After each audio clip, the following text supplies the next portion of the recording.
In 1924, Adolf Hitler wrote Mein Kampf, My Struggle, a book filled with hatred. Its last passage is this fanatical cry: a state that refuses racial contamination will inevitably dominate the world.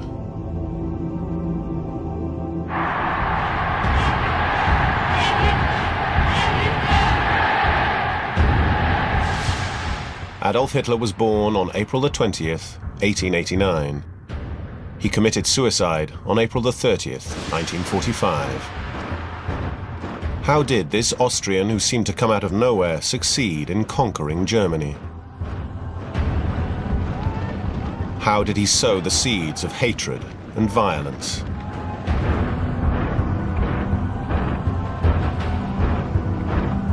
And how did Hitler and the Nazis drag the world into the apocalypse?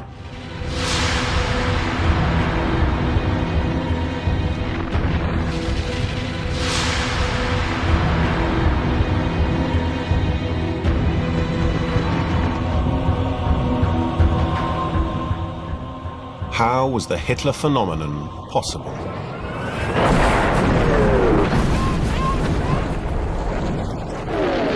In Mein Kampf, Hitler writes, "The First World War was the most unforgettable and most sublime moment in my earthly existence." For 4 years, Corporal Hitler has been a courier, carrying messages for Bavaria's 16th Infantry Regiment. He runs from trench to trench, delivering the soldiers their orders. It's a dangerous assignment. He's decorated with the Iron Cross. He will wear this Iron Cross underneath his Nazi party insignia.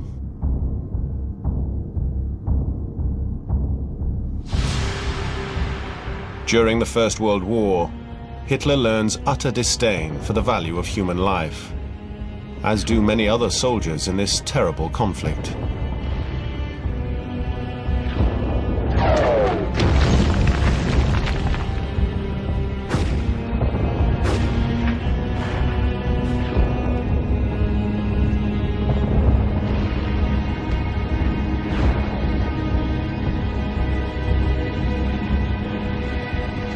Hitler gradually becomes a fanatical nationalist.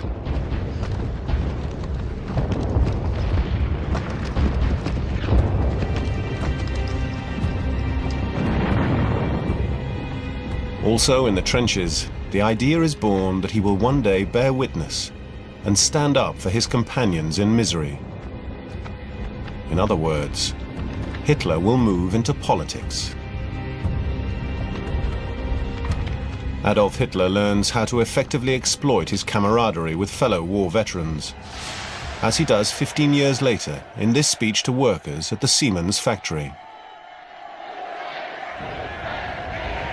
Volksgenossen und Genossinnen, meine deutschen Arbeiter, ich bin aus euch selbst herausgewachsen, bin einst selbst unter euch gestanden, bin in 4,5 Jahren Krieg wieder mitten unter euch gewesen und habe mich dann durch Fleiß, durch Lernen und ich kann sagen durch Hungern langsam emporgearbeitet. In meinem innersten Wesen bin ich immer das geblieben, was ich vorher war. A succession of events would accelerate his political career. On the night of October the 13th, 1918, a gas shell attack makes him temporarily blind. He's evacuated to a field hospital and then to Germany. Meanwhile, at the front, the Germans are pushed back and many are taken prisoner.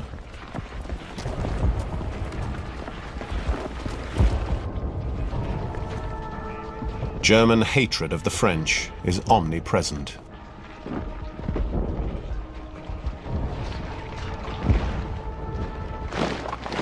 Prisoners, the soldiers of the Kaiser, German Emperor Wilhelm II, try to maintain their dignity as they're marched through the same French and Belgian villages they've laid waste to over the last 4 years. The rest of the German army begins its retreat. These soldiers will remember the bitterness of a defeat that is portrayed by extreme right-wing propagandists as being caused by Germany's unpatriotic elements, those who negotiated with the enemy. At this moment, an event occurs in Hitler's life that he will always consider a turning point. He slowly recovers and eventually regains his sight in a military hospital north of Berlin, where the army treats cases of shell shock.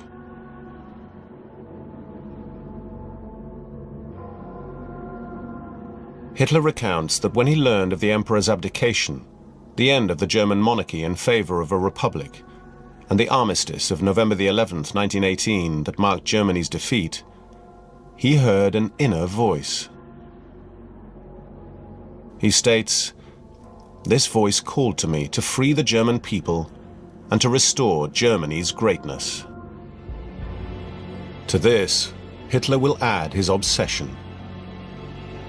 For him, the German eagle was stabbed by the Jews. In Mein Kampf, he writes, "If we had, just once during the war, used poison gas on 12 or 15,000 of those Hebrew corrupters of the people, the sacrifice of millions of men would not have been in vain." Already at the end of 1916, the heads of the Imperial Army, Field Marshal Hindenburg and his adjutant, General Ludendorff, in an ill-considered ultra-nationalist gesture, ordered an account of the Jewish soldiers suspected of unpatriotic behavior.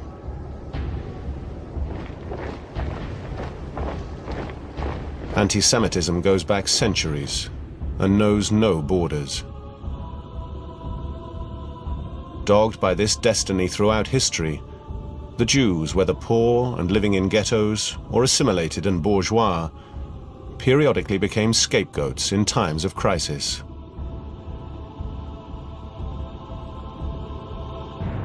In Russia at the beginning of the 20th century, they've been victims of pogroms, massacres. Many who fled the persecution settled in Germany. The big question is, did Hitler himself have Jewish blood?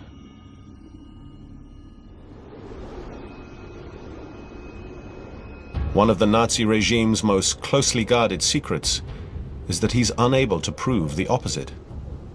He doesn't know who one of his grandfathers was. The identity of his father's father is unknown. Hitler's grandmother eventually married a miller, Johann Hitler, who recognized the son, giving him his name. According to Nazi law, Hitler doesn't meet the so-called protection of the blood criteria imposed on the Germans, who, to avoid persecution, must prove that none of their 4 grandparents were Jewish. Hitler cannot prove that he isn't Jewish in Nazi terms.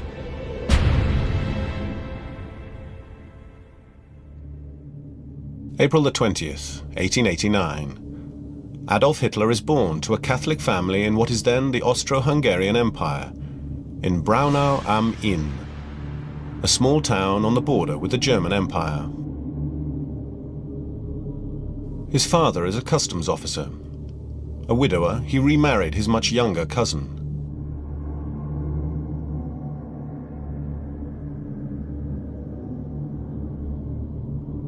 During Hitler's early childhood, the family moves often due to his father's changing assignments along the border. At 8, he's an altar boy in this monastery.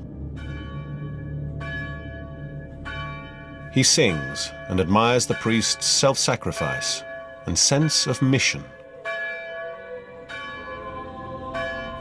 He notices a strange cross upon the monastery's pediment. It prefigures the swastika, which will become the Nazi emblem.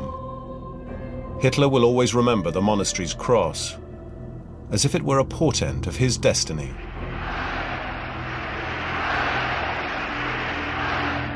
In India, for centuries, the swastika has been a symbol of the perpetual movement of humanity.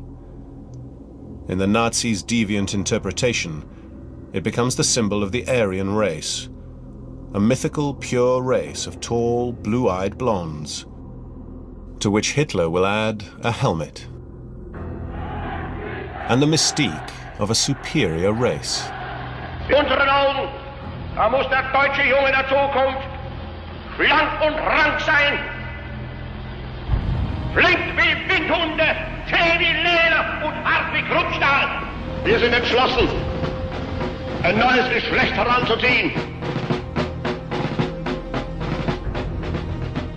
Growing up, Hitler doesn't correspond to this ideal. He's pampered by his mother.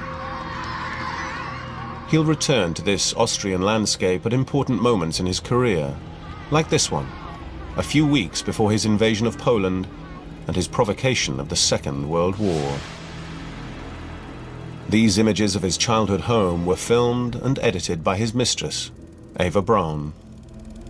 He bears no resentment towards his father, a strict disciplinarian who drank.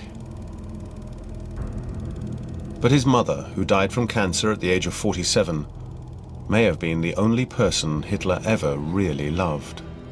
During all of the Führer's birthdays, she reigns over the presents, and in his bunker during his final moments, Hitler carries her portrait with him. Hitler was in conflict with his father, who wanted him to become a civil servant. But Hitler will not go far in school, arrogantly considering himself above the education system.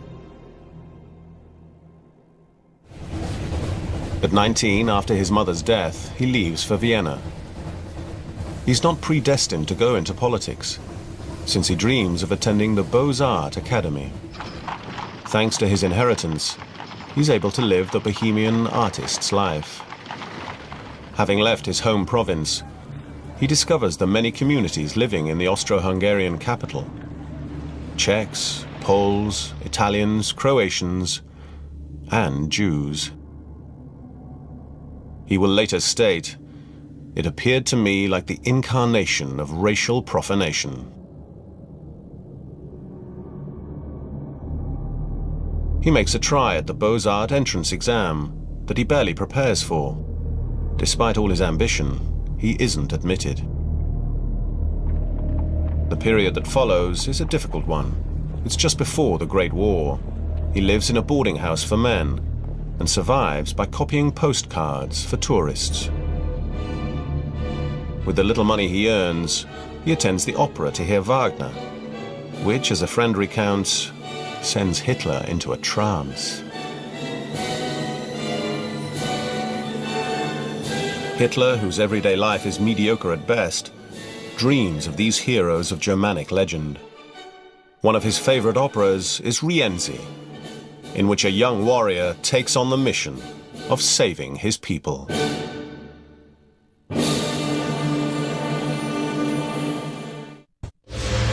Mobilization. Hitler is 25.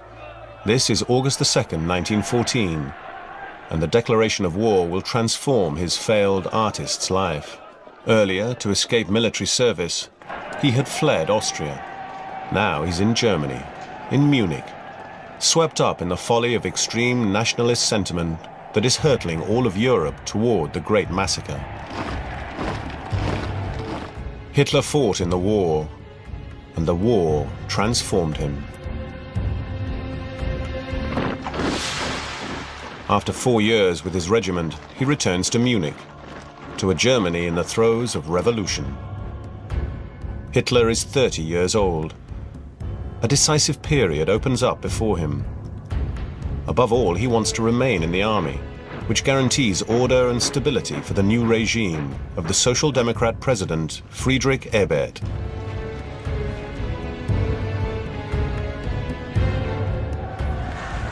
The young republic must deal with the Marxist revolutionary movement, who are trying to seize power like the Bolsheviks did in Russia 2 years before. The army crushes them, aided by volunteer nationalists, the Free Corps, a spawning ground for the future Nazi party.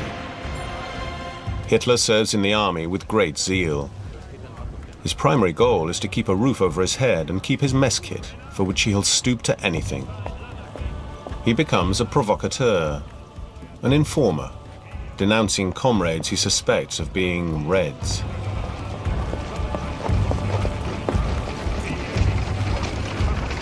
His superior officers, whose duties include controlling the population by combating communist ideas, take note of his anti-revolutionary fervor.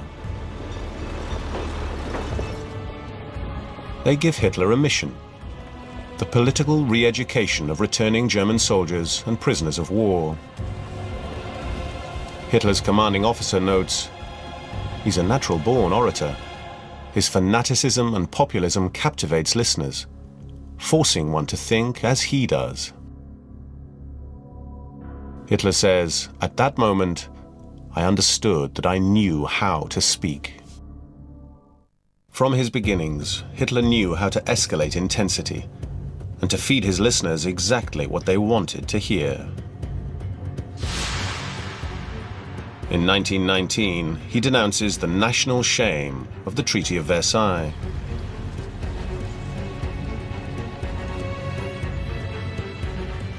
After months of discussions among themselves, the victors, above all France, Britain, and the United States, impose harsh peace terms on Germany, as if it alone were responsible for the massive carnage.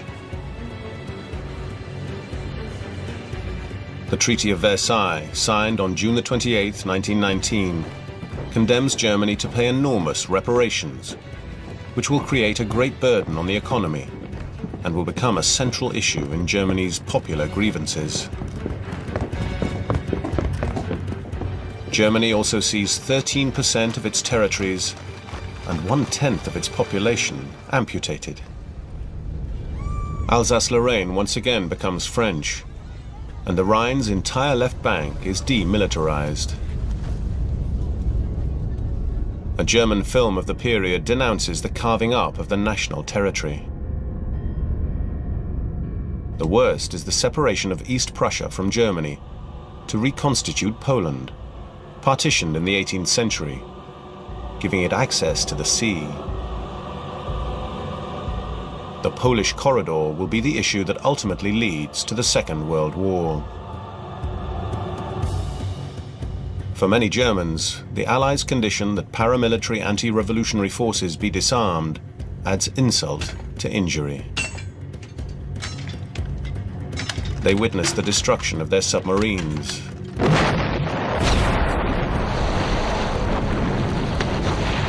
their battleships,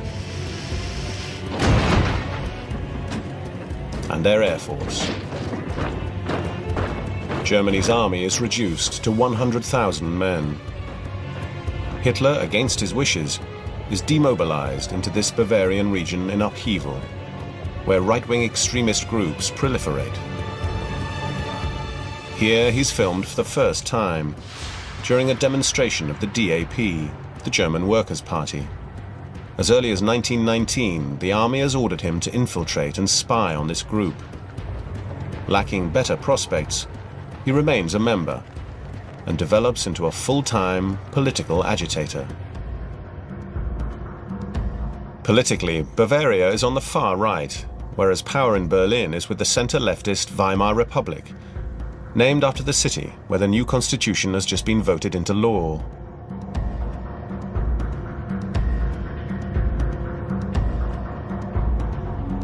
Hitler, transformed into a dyed-in-the-wool Bavarian, howls with the wolves against the November criminals, the signatories of the armistice, and the Versailles Diktat. These sentiments are shared by the army, especially by the war veterans who gather in Munich's large beer halls. One of these is the Bürger Braukeller, where on August 13, 1920, Hitler makes his political debut with a lecture entitled, "Why are we anti-Semitic?" For Hitler, the answer is, beyond his visceral hatred for the Jews since the German defeat, that anti-Semitism is the best strategy for attracting nationalist militants. Hitler galvanizes the radicals of his small right-wing extremist group. They make him their leader and buy him a car, evidence of his importance. Hitler changes the party's name. associating the terms national and socialism. His goal is to create a wider appeal and to show his anti-capitalist stance. The DAP will now be the NSDAP, the National Socialist German Workers' Party, the abbreviated form of which is Nazi. In his small headquarters in a Munich beer hall, he draws his party's emblem. He will write in Mein Kampf, "After innumerable attempts, I chose a red flag to show our movement's social dimension, with a white circle representing our nationalism, and the swastika, symbol of the Aryan, the eternal anti-Semite." To protect their meetings, he creates the SA Stormtroopers, his assault unit, a small militia whose uniforms he obtains from a stock of the former Austro-Hungarian customs office. His radicalism increases the party's membership from 2,000 to 20,000. He succeeds thanks to the help of a racist sect, the Thule Society, named after a legendary Nordic kingdom. Its members finance a newspaper with funds of questionable origin. This publication becomes the official Nazi Party newspaper under a new title, Völkischer Beobachter, the racist People's Observer. Its editor, Alfred Rosenberg, is a member of the Thule Society and acts as the theoretician of anti-Semitism. He'll be an important inspirer of the Holocaust. Another former member of the Thule Society during his student days is Rudolf Hess.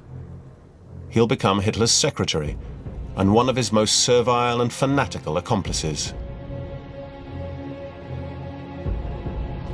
Another addition to the early militants' ranks is a World War I hero, Hermann Göring, one of Germany's most celebrated fighter pilots. Like many other veterans, he has difficulty readapting to civilian life. In Hitler, he finds someone who articulates his own anti-revolutionary ideas. He'll become the number 2 of the Nazi regime and an instigator of the concentration camps. In 1922, in a political march, Hitler places Göring next to General Ludendorff, still wearing his spiked helmet, to show veterans that their great wartime chief supports the Nazis. Ludendorff, one of the men responsible for prolonging the war, is convinced that the politicians denied him his victory. This theory is shared by many German generals. Ludendorff's adhesion to nationalist ideas opens up new perspectives for Hitler. Everything seems possible. In Italy, the extreme right, Benito Mussolini's fascist party, has just seized power.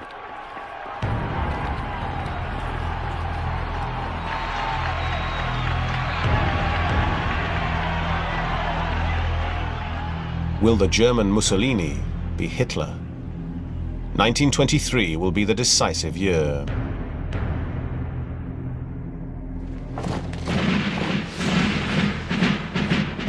January the 11th, 1923.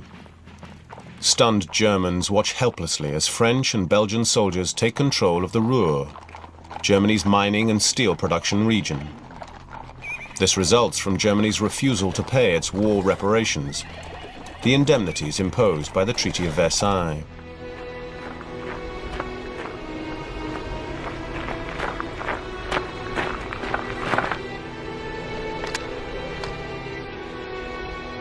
The French and Belgians are taking payment directly, in the form of coal. Consequently, the German government orders passive resistance. A miners' and rail workers' strike. The French will simply replace the strikers.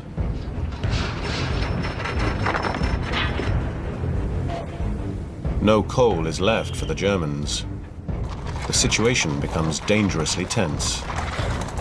On March the 10th, 1923, a French officer, Lieutenant Pierre Colpin, of the 17th Infantry Battalion, is assassinated. His coffin travels home through towns. and French officers forced the Germans to remove their hats.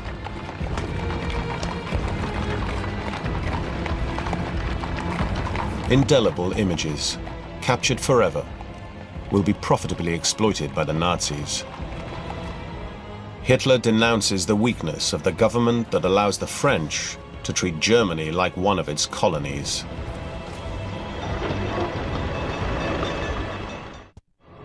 Germans are cold. Germans are hungry.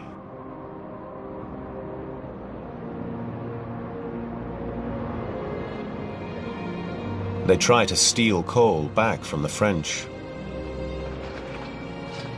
The Weimar Republic must import its coal and pay the striking miners.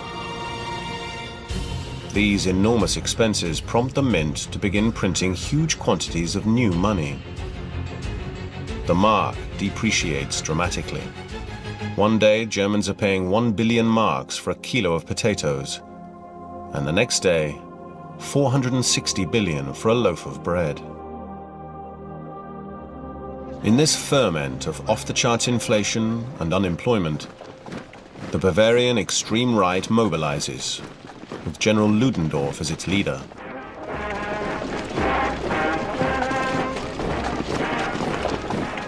Thanks to Ludendorff, Hitler manages to unite all the veteran groups, embittered by the defeat. He wants to attempt a putsch, a coup d'etat, to march on Munich and then Berlin. Hitler says, "Our people are subjected to such extreme economic conditions that if we don't act now, they'll change over to join the communists."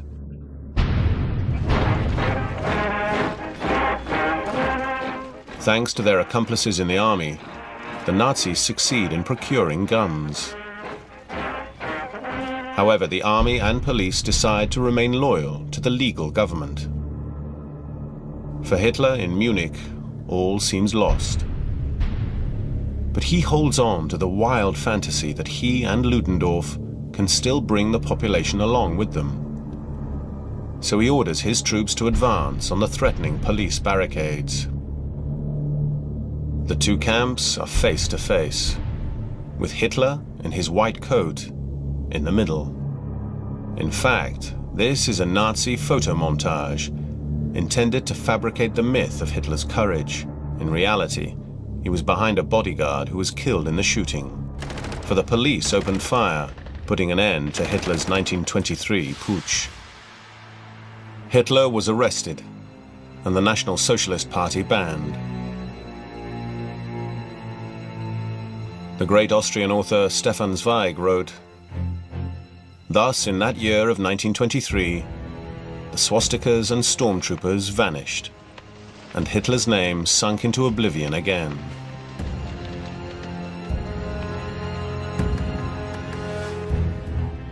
Three months after Hitler's arrest, the trial of those involved in the putsch opens in Munich. Hitler is accused of high treason, punishable by the death penalty. Ludendorff, who's not even been incarcerated, arrives at the trial in a luxury car with his attorneys.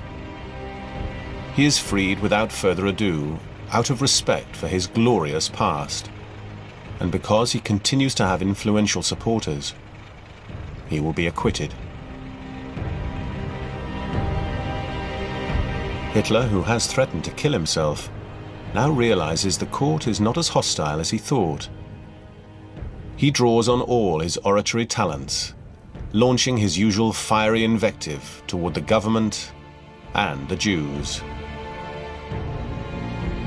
The trial becomes an unexpected pulpit, the judges becoming more and more sympathetic, and the public thronging to get in.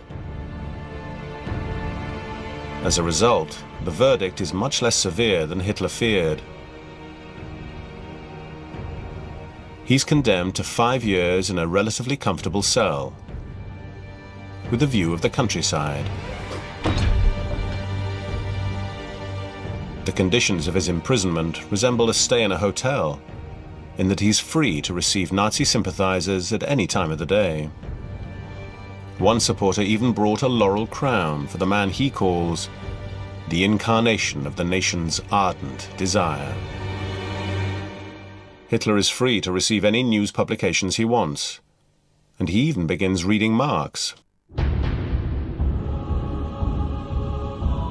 Rudolf Hess, condemned to 15 months for his role in the putsch, has the neighboring cell and joins the small group who essentially discuss infighting between the right-wing parties, who are tearing each other apart. Hitler's return is becoming a necessity. His accomplices on the outside devise a strategy to have his release brought forward. Hitler realizes he'll soon be freed, and he feels the need to expound his singular view of life and his political principles. Nazi journalists rewrite his hurriedly written manuscript. Hitler wants to name the book 4.5 years of struggle against lies, foolishness, and cowardice. But this title is considered too long and is changed to Mein Kampf, My Struggle. The book contains Hitler's entire worldview, and the Nazis will make it their new Bible. Transcribed like the Holy Scriptures, and bound like the great medieval manuscripts. Hitler rants about the struggle of the master race, the tall, blonde, Aryan Germanic race, the necessary conquest of its Lebensraum, its living space, the eradication of communism, and the crushing of France and the Jews, who in Hitler's eyes do not even belong to the human species. At the time, many readers judged the book to be errant madness, a fatal error. On the contrary, it should have been read carefully and taken seriously, for it is at the root of the deaths of 50 million human beings. Hitler is released from prison on December the 20th, 1924, for good behavior. Now he dreams he's a successor to the great founders of the German nation, such as Bismarck. He claims, "My time in prison brought me confidence, optimism, and a belief that nothing could ever shake me again." And yet his journey through the political desert is only beginning. Mein Kampf is a failure, selling barely 20,000 copies.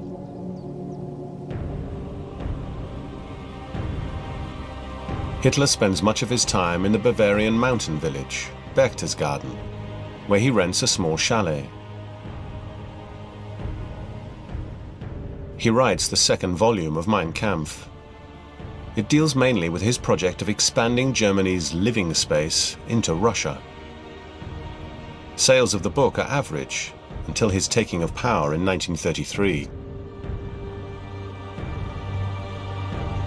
When Hitler does take power, Mein Kampf will almost be required reading, the German state offering it to couples as a wedding gift. If it isn't on your bookshelf, you could be denounced by your hired help. By hook or by crook, Mein Kampf will be sold, and it's translated into countless languages. The royalty payments are astronomical, making Hitler a very rich man. On February the 27th, 1925, Hitler makes his political comeback in the famous Munich beer hall where he launched the putsch, reaffirming his leadership of the Nazi Party. The next day, an event occurs that will advance his cause. The very incarnation of the new German democracy, the first president of the Weimar Republic, Social Democrat Friedrich Ebert, dies from a badly treated case of appendicitis. The loss is felt throughout Germany. Germans must elect a new president, and the swastika makes its comeback during the political campaign. The ban on the Nazi Party has recently been lifted, as it's no longer considered dangerous. In fact, Ludendorff, the candidate of the United Extreme Right parties, obtains barely 1% of the vote. Ludendorff's failure is what Hitler secretly desires, as it disposes of his main rival, for whom he half-heartedly campaigned. Revealing his political instinct, he says, "We gave him the finishing blow." The man the Germans elect is the other Great War commander, Marshal von Hindenburg.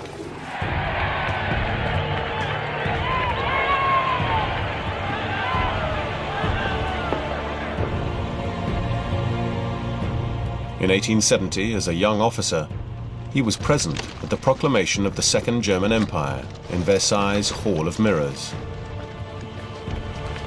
He reassures the army and unites the conservatives, which worries the left and the rest of Europe. Hitler will lie in wait. The Nazi Party succeeds in spreading its cancer throughout Germany, its membership reaching 170,000.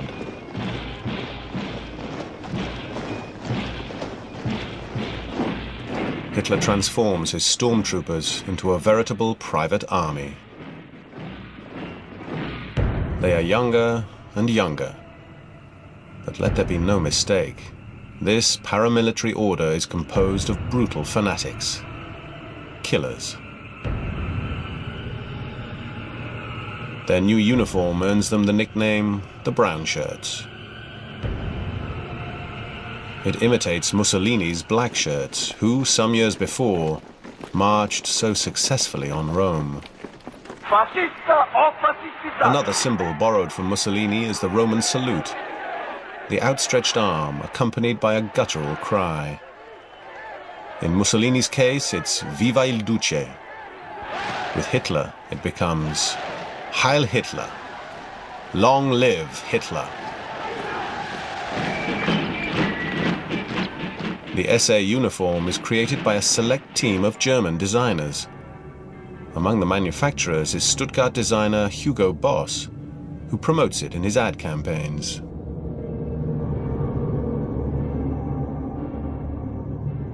Hugo Boss, a Nazi Party member, will also produce the terrifying black uniforms of the SS, the Schutzstaffel, Hitler's new protection unit, as well as the Hitler Youth uniforms.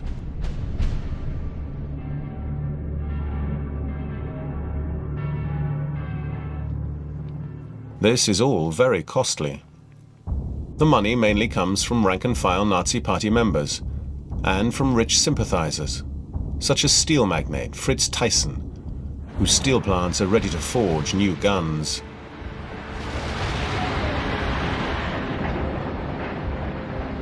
They also include Henry Ford, the world's largest car manufacturer.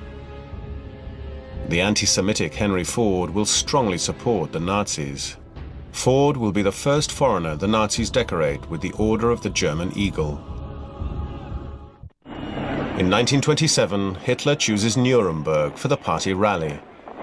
It is a Nazi bastion and a medieval city of historical significance, with a Wagnerian allure that brings out its connection to the Germanic warlords of the Dark Ages.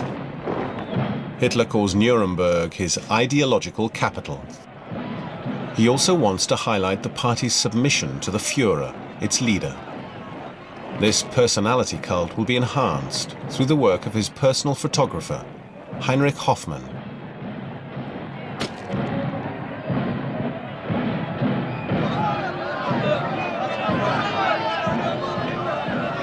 Always at the center of events, a Nazi from the start, a virtuoso of the Leica. He is always close to his master. Hoffmann takes a series of surprising photographs intended to show the great leader's personal side.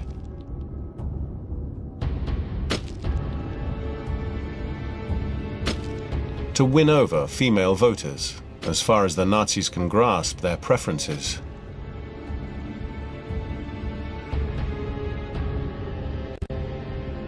In Hoffmann's small Munich photography shop, Hitler, as always inspired by Wagner and fascinated by opera singers' theatrical movements, studies a whole range of gestures conveying domination, which he will use in the first big Nazi rallies.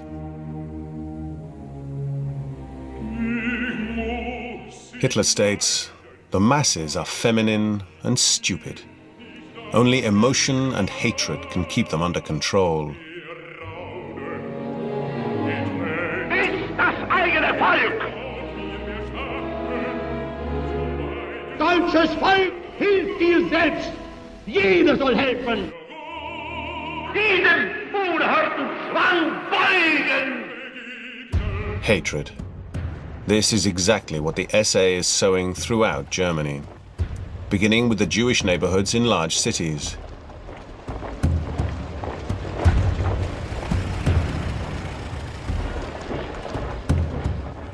In what is still a peaceful society, Stefan Zweig is a witness to the birth of violence. He writes, "It was the fascist method, but in the German style, carried out with military precision. At the blow of a whistle, the SA would leap from their trucks with lightning speed, beat people up with their billy clubs, and at the sound of another whistle blow, they would jump back into their trucks and race away as fast as they had come."